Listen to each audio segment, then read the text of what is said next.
Welcome to today's reading from the Krishna book. Om Namo Bhagavate Vasudevaya. Om Namo Bhagavate Vasudevaya. Om Namo Bhagavate Vasudevaya. We're reading Krishna pleases his devotees. After satisfying Kubja with sweet words, Krishna returned home with Uddhav.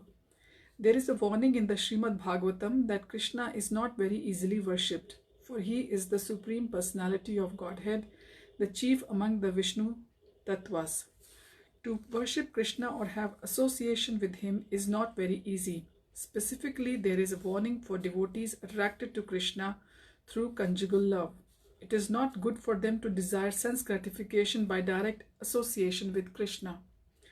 Actually, the activities of sense gratification are material. In the spiritual world, there are symptoms like kissing and embracing, but there is no sense gratificatory process as it exists in the material world. This warning is specifically for those known as Sahajiyas, who take it for granted that Krishna is an ordinary human being. They desire to enjoy sex life with him in a perverted way. In a spiritual relationship, sense gratification is most insignificant. Anyone who desires a relationship of perverted sense gratification with Krishna must be considered less intelligent. His mentality requires to be reformed. After a while, Krishna fulfilled his promise to visit Akrur at his house. Akrur was in relationship with Krishna as his servitor, and Krishna wanted to get some service from him. He went there accompanied by Lord Balram and Uddhav. When Krishna, Balram and Uddhav approached the house of Akrur, Akrur came forward, embraced Uddhav and offered respectful obeisances, bowing down before Lord Krishna and Balram. And Uddhav offered him obeisances in return and were offered appropriate sitting places. When all were comfortably seated, Akrur washed their feet and sprinkled the water on his head. Then he offered nice clothing, flowers and sandalwood pulp in regular worship. All three of them were very satisfied by Akrur's behavior. Akrur then bowed down before Krishna, putting his head on the ground. Then placing Krishna's lotus feet on his lap, Akrur gently began to massage them. When Akrur was fully satisfied in the presence of Krishna and Balram, his eyes filled with tears of love for Krishna, and he began to offer his prayers as follows. My dear Lord Krishna and Balram, it is very kind of you to have killed Kamsa and his associates. You have delivered the whole family of the Yadu dynasty from the greatest calamity. The Yadus will always remember your saving of their great dynasty. My dear Lord Krishna and Balram, both of you are the original personality from whom everything has emanated, the original cause of all causes. You have an inconceivable energy and you are all pervasive. There is no cause and effect, gross or subtle, but you. You are the Supreme Brahman realized through the study of the Vedas. By your inconceivable energy, you are actually visible before us. You create this cosmic manifestation by your own potencies, and you enter into it yourself as the five material elements: earth, water, fire, air, and sky are distributed in everything, manifested by different kinds of bodies. So you alone enter the various bodies created by your own energy. You enter the body as the individual soul and independently as the super soul. It is confirmed in the Bhagavad Gita that the material body is created by Krishna's inferior energy, that the living entities, the individual souls, are his parts and parcels, and that super soul is his localized representation. Thus, while the material body, the living entity, and the super soul constitute an individual living being, originally they are all different energies of one Supreme Lord. Akrur continued, in the material world, you create, maintain, and dissolve the whole manifestation by the interactions of the three material qualities, namely goodness, passion, and ignorance. But you are not implicated in the activities of those material qualities, for your supreme knowledge is never overcome like the knowledge of the individual living entity.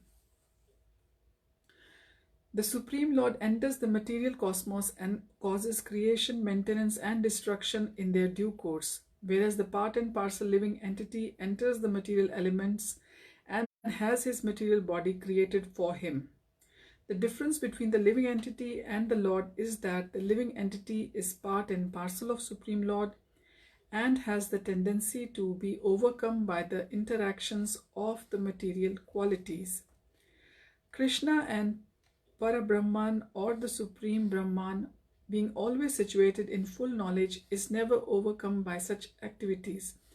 Therefore, Krishna is called Achyuta, meaning he who never falls down. Krishna's knowledge of his spiritual identity is never overcome by material action, whereas the minute part and parcel living entities are prone to forget their spiritual identity due to material action. The individual living entities are eternally part and parcel of Krishna, minute sparks of the original fire. As sparks are prone to be extinguished, but not the blazing fire, so the living entities can be overcome by material activities, whereas Krishna never can.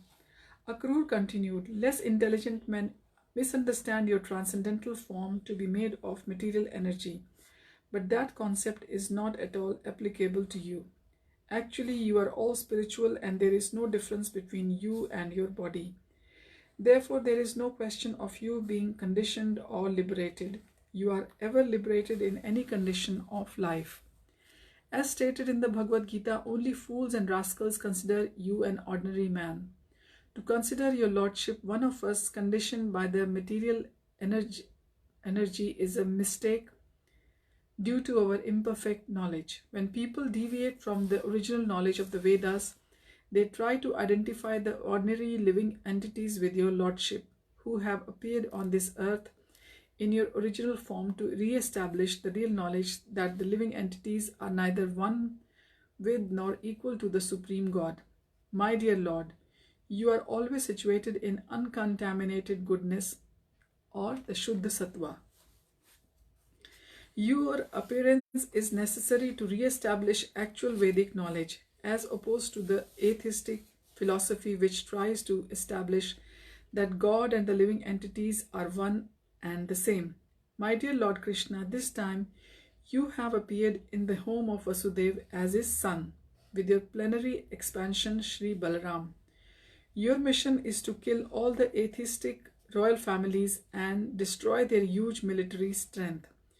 You have advented yourself to minimize the burden of the world and to fulfill this mission. You have glorified the dynasty of Yadu by appearing as one of its members. My dear Lord, today my home has been purified by your presence. I have become the most fortunate person in the world, the Supreme Personality of Godhead, who is worshipable by all different kinds of demigods, pitas, kings, emperors, and other living entities, and who is the super soul of everything, has come into my house. The water of his lotus feet purifies the three worlds, and now he has kindly come to my place. Who in the three worlds among factually learned men will not take shelter of your lotus feet and surrender unto you? You, who knowing well that no one else can be as affectionate as you are to your devotees, is as foolish that he will decline to become your devotee. Throughout the Vedic literature, it is declared that you are the most dearmost friend of all living entities. This is confirmed in the Bhagavad Gita, Suridam Sarva Bhutanam. You are the Supreme Personality of Godhead. Completely capable of fulfilling the desires of your devotees, you are the real friend of everyone. In spite of giving yourself to your devotees, you are never depleted of your original potency. Your potency neither decreases nor increases in volume. My dear Lord, it is very difficult for even great mystic yogis and demigods to ascertain your movements or approach you. Yet out of your causeless mercy, you have kindly consented to come to my home. This is the most auspicious moment in the journey of my material existence. By your grace only, I can now understand that my home, my wife, my children, and my worldly possessions are all bonds to material existence. Please cut the knot and save me from this entanglement of false society, friendship, and love.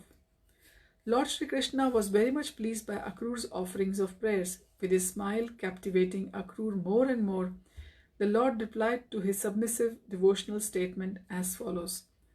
My dear Akrur, in spite of your submissiveness, I consider you my superior on the level with my father and teacher and most well-wishing friend. You are therefore to be worshipped by me, and since you are my uncle, I am always to be protected by you. I desire you to maintain for me I am one of your own children. Apart from this filial relationship, an exalted devotee like you is always to be worshipped by everyone. Anyone who desires good fortune must offer his respectful obeisances unto personalities like you who are greater than the demigods.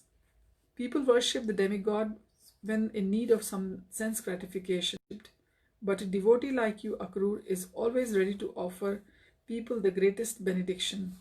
A saintly person or devotee is free to offer benedictions to everyone, whereas the demigods can offer benedictions only after being worshipped. One can take advantage of a place of pilgrimage only after going there, and worshipping a particular demigod involves waiting for a long time for the fulfillment of one's desire.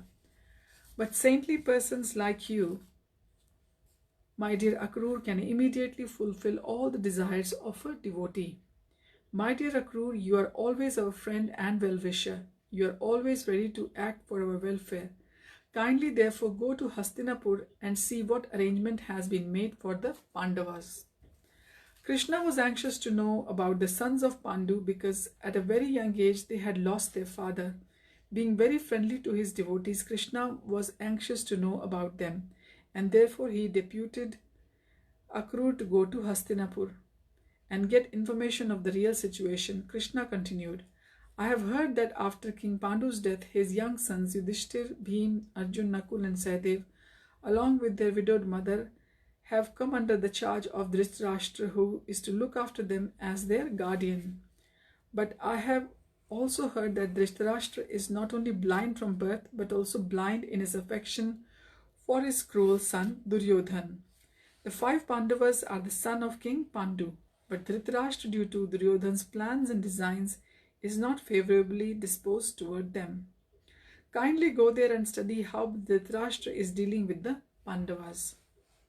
On receipt of your report, I shall consider how to favor them. In this way, Supreme Personality of Godhead Krishna ordered Akrur to go to Hastinapur, and then he returned home accompanied by Balram and Uddhav.